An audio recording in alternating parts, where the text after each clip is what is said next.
That's my good news. हमारे घरों से निकलने वाला गंदा पानी या ग्रे वाटर अक्सर बस नालियों में जाकर बह जाता है, सड़कों पर बहता है या फिर मिलकर छोटे-छोटे नालों के रूप में मोहल्लों की सीमा लांघता हुआ किसी बड़ी नाली या नदी में पहुंच जाता है।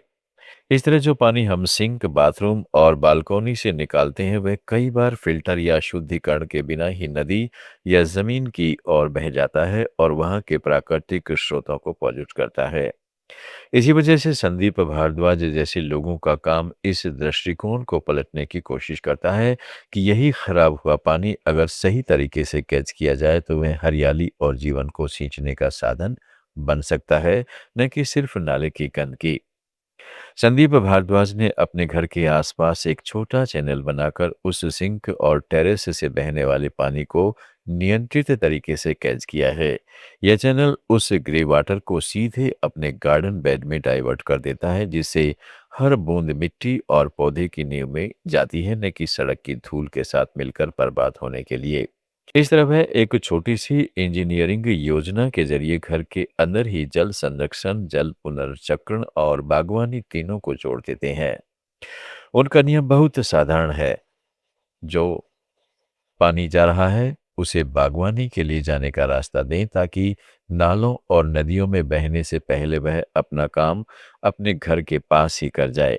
इस तरह की छोटी-छोटी व्यवस्था शहरी घरों, फ्लैट्स और बालकनी वाले छोटे आवासों के लिए बहुत अहम है, खासकर तब जब जल स्पर्श और नदियां धीरे-धीरे शुष्क होती जा रही हैं। अगर हर घर सिंक, बाथरूम और टेरेस से निकलने वाली पानी को उपयोगी तरीके से पकड़ सके तो न सिर्फ पौधों को नियमित पानी मिलेगा बल्कि सार्वजनिक नालों की लोडिंग और नदियों में प्रवेश करने वाले गंदे पानी का दबाव भी कुछ हद तक कम हो सकता है।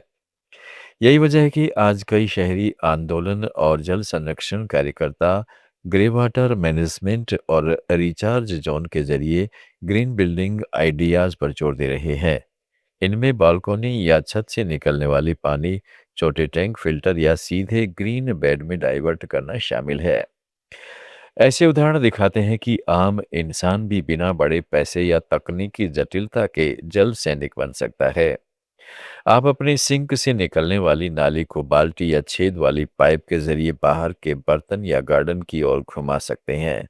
टेरेस पर लगे पौधों के भराव में छोटी सी चैनल बना सकते हैं या बालकनी में झरने वाला पानी ड्रिप आधारित छोटी यूनिट से पौधे की जड़ों तक पहुंचा सकते हैं। इस तरह हर छोटा इनोवेशन जल संकट को आम आदमी की जिम्मेदारी में बदल देता है और दिखाता है कि बड़े सिस्टम बदलने के लिए जरूरी नहीं कि शुरुआत बिल्डिंग या नगर पालिका से ही हो। कभी कभी सबसे छोटी नाली भी बड़े बदलाव का बीज हो सकती है। मार्च अभी खत्म भी नहीं हुआ, लेकिन तापमान पहले ही 40 डिग्री सेल्सियस के आसपास पहुंच चुका है।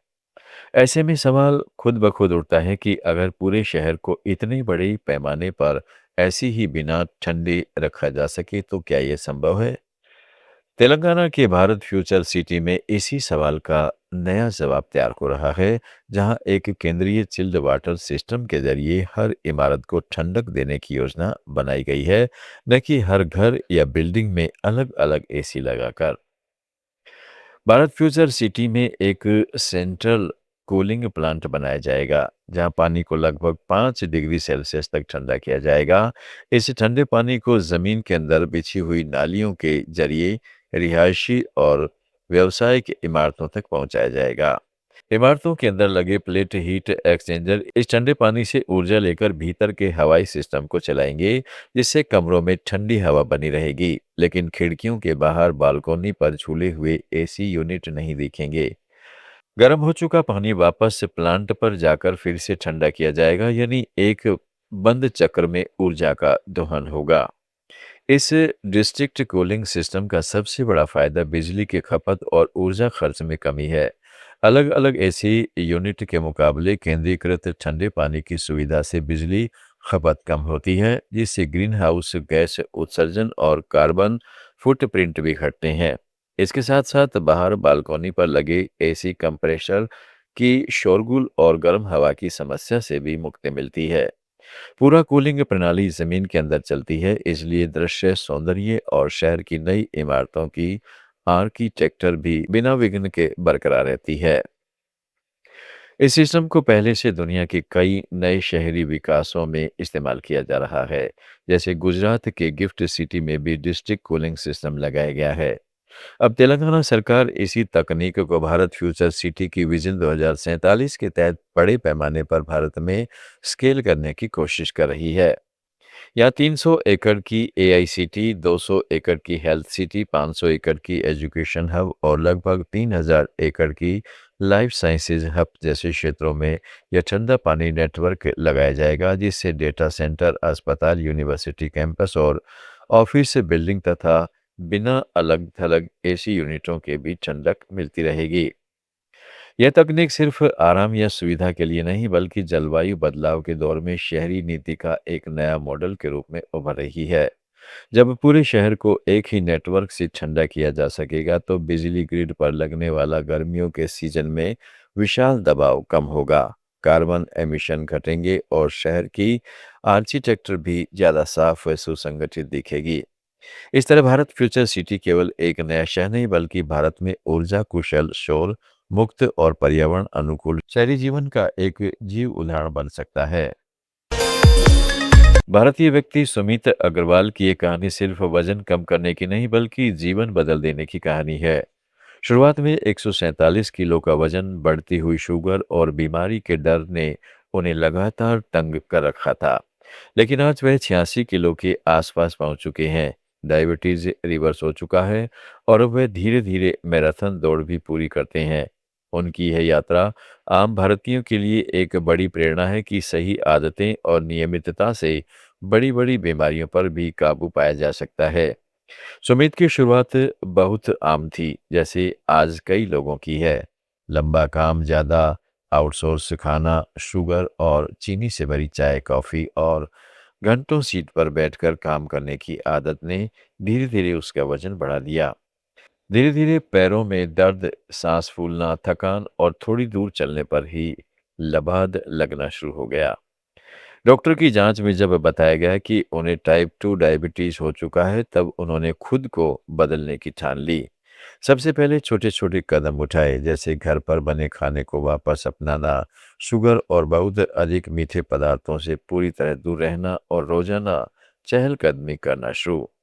शुरुआत में यह बदलाव भी आसान नहीं था, लेकिन सुमित ने इसे अपनी रोजमर्रा की जिंदगी का हिस्सा बना लिया। धीरे धीरे उन्होंने तेज चाल बढ़ाई, फिर जॉगिंग शुरू की और धीमी दौड़ में भी आते जाते रहने लगे। इस दौरान उनकी सबसे बड़ी मदद यह रही कि वे एक बारी नहीं, बल्कि रोजाना थोड़ा थोड़ा बदलाव करते रहे। जब तक वजन 147 किलोग्राम था, उन्हें दौड़ना लगभग असंभव लगता था, लेकिन लगातार 60 से 70 किलोग्राम तक कम होने के बाद शरीर ने उन्हें नई ताकत दी और धीरे धीरे वह लंबी दूरी दौड़ने लगे। आज वे ऐसे मैराथन में भी हिस्सा ले चुके हैं जो कभी सपने में भी नहीं देखे थे। सुमित की कहानी से सबसे बड़ा सबक ये मिलता है कि डायबिटीज और बहुत ज़्यादा मोटापा भी अगर वेस्ट ऑफ लाइफ बनकर न रहे, तो उन्हें काबू में किया जा सकता है। दवाइयाँ अकेले नहीं चलती, बल्कि उनके साथ डाइट, व्यायाम, नियमित नींद और स्ट्रेस कम करने की जिम्मेदारी भी जुड़ी होनी चाहिए। उन्होंने अपनी प्लेट में सब्जियां, दालें, साबुन, अनाज और कम तला हुआ खाना बढ़ाया। मिठाइयों और फास्ट फूड को धीरे धीरे धूल चटा दिया और घर का खाना खाने का गर्व का विषय बना लिया। रोजाना चलना, फिर भीगी पसीने वाली व्यायामशाला तक नहीं जाना, बस लगातार चलते रहना ही उनके लिए काफ़ी साबित हुआ। सुमित अग्रवाल की यह भारतीय वजन घटाने की कहानी दिखाती है कि अगर आदमी खुद को बदलने का निश्चय करे, तो न तो डायबिटीज अंतिम वाक्य है और न ही 147 किलो का वजन जीवन भर का बोझ बनकर रहता है। उनकी इस यात्रा से यह संदेश साफ है कि अनुशासन, छोटे-छोटे लक्ष्य और रोज थोड़ी-थोड़ी मेहनत ही वह जादू है जो बीमारी को पीछे छोड़कर एक फिट, स्वास्थ्य और ऊर्जावान जीवन तक ले जाती है। गुड न्यूज़ में आज इतना ही। जुड़े रहिएगा लेट्स माइक के साथ।